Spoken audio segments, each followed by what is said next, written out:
बिस्मिल्लाहिर्रहमानिर्रहीम।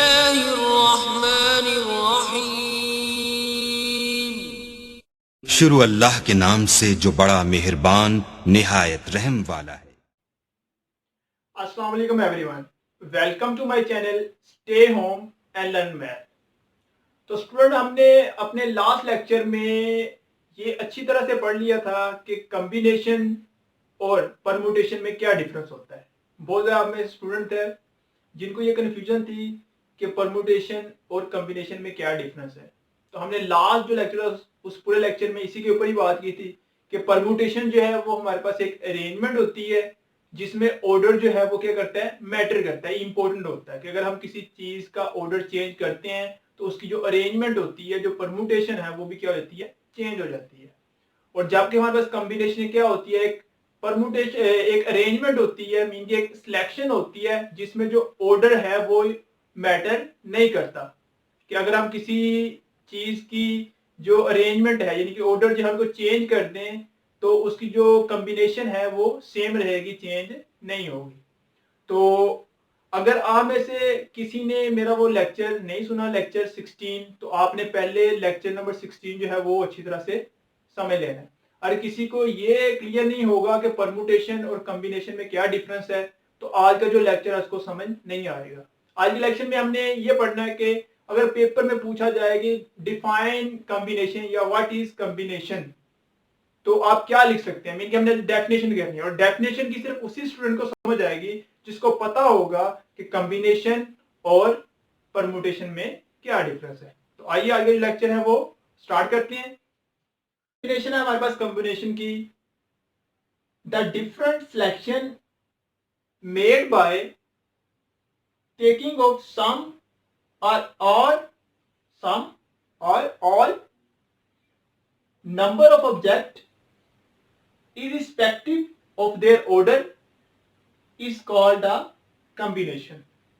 हाँ जी, क्या मतलब है इस डेफिनेशन का? देखें, वही बात कर रहे हैं। हमने इसको एग्जांपल के साथ अच्छी तरह से समझा था कि कॉम्बिनेशन हमारे पास क्या होता है। तो आज मैं अगेन आपको इसको एग्जांपल बता दूंगा। आप देखें, लिखा हुआ है the different selection made by taking some or all number of object. कहते हैं जी आपके पास टोटल ऑब्जेक्ट होंगे। हम सपोज कर लेते हैं कि हमारे पास जो n है, ठीक है, हम ये एग्जांपल देखते हैं फिर आपको डेफिनेशन समझ आएगी। हम सपोज करें n हम किसको बोलते हैं, टोटल ऑब्जेक्टिव बोलते हैं। हम कहते हैं कि टोटल स्टूडेंट हमारे पास हैं 3 हैं। टोटल स्टूडेंट क्या है, 3। और उनके नेम हम रख लेते हैं। कोई एक का नाम है जी माजिद, एक को हम क्या देते हैं अदनान, और एक स्टूडेंट का नेम हम रख लेते हैं इरफान।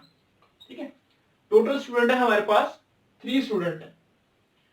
और इन 3 में से हमने क्या करना है, कॉलेज में एक कंपटीशन हो रहा है। कौन सा जी, सिंगिंग कंपटीशन, जो एग्जांपल हमने कल भी की थी। ठीक है, सिंगिंग कंपटीशन हो रहा है जी। अब जो सिंगिंग कंपटीशन हो रहा है, ठीक है, अब सिंगिंग कंपटीशन में इन 3 में से किसी 2 स्टूडेंट ने जाना है, क्योंकि कंपटीशन में सिर्फ जो है वो 2 स्टूडेंट ही हिस्सा ले सकते हैं कॉलेज की तरफ से। तो हमने क्या करना है, वो कहता है जी आर, देखो अब टोटल स्टूडेंट कितने, 3 में से हमने क्या करना है, किसी 2 को भेजना है सिंगिंग कंपटीशन के लिए। मीन के आर जो है वो आपके पास क्या हो जाएगा, 2 हो जाएगा। तो कहता है टोटल ऑब्जेक्ट में से, देखो डिफरेंट लिखा हुआ है, different selection made by taking all और सम or all number of object. कि आप अब इसमें से क्या करोगे, सिलेक्शन करोगे इन 3 स्टूडेंट में से, इन तीनों में से, अरफान, अदनान और माजिद में से आपने 2 भेजने हैं। कौन कौन से 2 भेज सकते हो, आपके पास क्या इनकी कॉम्बिनेशन बनेगा। आप 2 भेजोगे तो आपके पास क्या बन सकता है, आप भेज दोगे माजिद और अदनान को। ठीक है, फिर आप किसको भेज सकते हो, माजिद और इरफान को, या आप किसको भेज सकते हो, अदनान और इरफान को। ठीक है, आप ये भेज सकते हो इन चीजों में से कि हमने क्या किया, टोटल हमारे पास स्टूडेंट कितने 3, उसमें से 2 को हमने सिंगिंग कंपटीशन में भेजना था। तो अब किन 2 को भेज सकते हो, आपको ये कंपटीशन बनेगा, या माजिद अदनान को भेज सकते हो, या माजिद अरफान को भेज सकते हो, या अदनान और अरफान को भेज सकते हो। अब देखो वहां पे लास्ट पे लिखा हुआ है इरिस्पेक्टिव ऑफ देयर ऑर्डर, कि इसमें जो ऑर्डर है वो मैटर नहीं करता। अगर आप कहते हैं नहीं जी हमने माजिद अदनान को नहीं भेजना, आप कहते हैं हम भेज रहे हैं अदनान और माजिद को। देखो अब माजिद अदनान का नेम लिख दो, पहले माजिद का नाम लिख दो बाद में अदनान का, या पहले अदनान का लिख दो बाद में माजिद का। बेसिकली ये जो टीम गई है आपके कॉलेज की तरफ से, वो टीम क्या है, सेम ही है, वो ही दोनों स्टूडेंट है, सिर्फ नाम ही आपने आगे पीछे किया, लेकिन टीम क्या है, एक ही है, सिलेक्शन आपके पास क्या है, एक ही है। इस तरह आप इसमें भी कह सकते हो जी आपने पहले इरफान का नाम लिखना है, बाद में क्या लिखना है, माजिद का। तो ये भी हमारे पास क्या है, सेम ही टीम होती है। ठीक है, तो हमारे पास टोटल कितने वेज कॉम्बिनेशन बनते हैं, ओनली 3 कॉम्बिनेशन बनते हैं। तो ये यही डेफिनेशन में वो कह रहा है कि अगर आपने क्या करना है जी, टोटल ऑब्जेक्ट होंगे, अब उस टोटल में से कुछ ऑब्जेक्ट लेके उनकी क्या करोगे, सिलेक्शन करते हो, और उसमें जो सिलेक्शन आप कर रहे हो उसमें जो ऑर्डर है वो मैटर नहीं कर रहा, तो उन सिलेक्शन को हम क्या बोलते हैं जी, कॉम्बिनेशन बोलते हैं। ठीक है, समझ आ गया जी। अगेन देख लो, the different selection made by taking some or all number of object, ठीक है, irrespective of their order is called a combination। कि आपके पास जो टोटल ऑब्जेक्ट हैं उसमें से आप सारे के सारे ऑब्जेक्ट लेके सिलेक्शन कर दो, या कुछ ऑब्जेक्ट लेके आप उसकी जो सिलेक्शन करते हो, तो वो जो सिलेक्शन आपके पास बनती है उस सिलेक्शन को हम क्या बोलते हैं, कॉम्बिनेशन बोलते हैं। और अगर उस सिलेक्शन का आप ऑर्डर चेंज भी कर दो तो वो जो सिलेक्शन है वो चेंज नहीं होती, सेम ही रहती है, इररिस्पेक्टिव ऑफ देयर ऑर्डर। का मतलब ये है कि अगर आप उनकी अब जगह चेंज भी कर दोगे तो कोई भी फर्क, कॉम्बिनेशन के ऊपर कोई भी फर्क नहीं पड़ेगा, वो सेम ही रहेगी। ठीक है जी, आगे हम इसी डेफिनेशन को देख लेते हैं नोटेशन, मैथमेटिकली फॉर्म में, कि हम इसको मैथमेटिकली नोटेशन में कैसे लिख सकते हैं।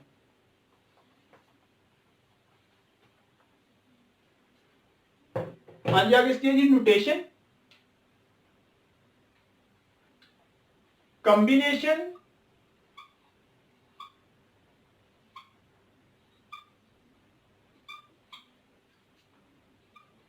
Of n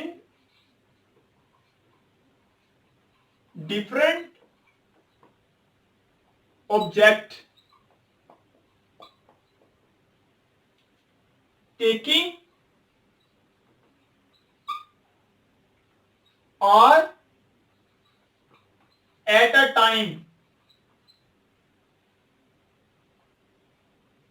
is denoted by n cr, क्या हम इसको इस तरह लिख सकते हैं, n c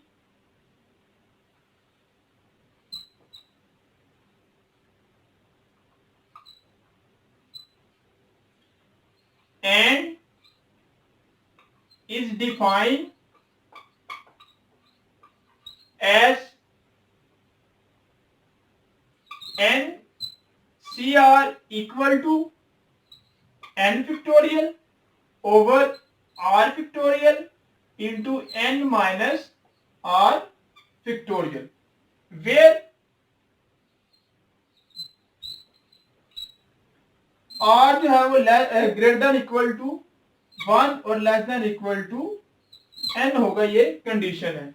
ये जो फार्मूला ये हमने कल ड्राइव भी कर लिया कि अगर हम परम्यूटेशन जो आपके पास है उसको r फैक्टोरियल के साथ डिवाइड कर दे तो हमारे पास जो आंसर आएगा वो क्या आएगा, कॉम्बिनेशन आएगा। ठीक है, तो ये नोटेशन है जी, मैथमेटिकल फॉर्म में इसको लिखने का मेथड है जी, combination of n different objects taking r at a time is denoted by. कहता है आप जो कॉम्बिनेशन बना रहे हो n डिफरेंट ऑब्जेक्ट का, ठीक है, आप जो कॉम्बिनेशन बना रहे हो n डिफरेंट ऑब्जेक्ट का, taking r at a time, कि उसमें से कुछ ऑब्जेक्ट लेके, टोटल ऑब्जेक्ट में से कुछ ऑब्जेक्ट लेके, कहता जो आप कॉम्बिनेशन बना रहे हो उस कॉम्बिनेशन को हम किस तरह से लिखते हैं, NCR इस तरह से लिखते हैं या NC से लिखते हैं। और उसको डिफाइन किस तरह से करते हैं, मीन उसका फार्मूला क्या है, किस तरह से हम उसको किसी भी डाटा का निकाल सकते हैं कॉम्बिनेशन, वो है जी NCR equal to N factorial over R factorial into N minus R factorial. और साथ में एक कंडीशन उसने लगा दी है